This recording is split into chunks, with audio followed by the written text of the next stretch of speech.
ഇന്നലെ നെസ്റ്റോല് പോയപ്പോ പ്രവാസികളുടെ ദേശീയ ഭക്ഷണമായ കുബൂസും സോസേജും കൈ കിട്ടി. അപ്പൊ ഇത് വെച്ച് നമുക്ക് ഒരു ഐറ്റം ഉണ്ടാക്കിയാലോ? ഈ ഗൾഫ് കാണാനുള്ള പൂതിയോണ്ട് ഞങ്ങൾ ഒമാൻ വരെ ഒന്ന് പോയിട്ടാ. ഒമാനിലേക്ക് എത്തുമ്പോ തന്നെ ഞാൻ സൂട്ടിനോട് പറഞ്ഞത് ഞങ്ങൾക്ക് കുറച്ച് സോസേജ് കറി ഉണ്ടാക്കി വെക്കിട്ടാന്ന്. കാരണം ഈ സോസേജിന്റെ ടേസ്റ്റ് അത്രമാത്രം പറഞ്ഞു കേട്ടിട്ടുണ്ട്.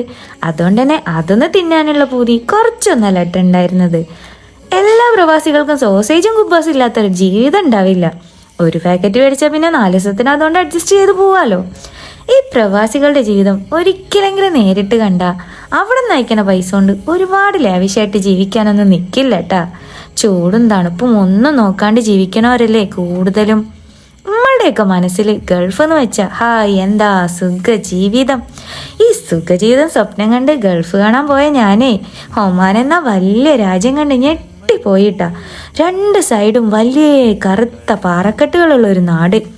ഞങ്ങൾ പോയ ഗൾഫ് എൻ്റെ എല്ലാ ഗൾഫ് സ്വപ്നങ്ങളും തച്ചുടച്ച് കളഞ്ഞിട്ടാ. പിന്നെ ആകെയുള്ളൊരു സമാധാനം സങ്കടമായാലും സന്തോഷമായാലും ഒരുമിച്ചാണല്ലോ എന്നുള്ളത് മാത്രം.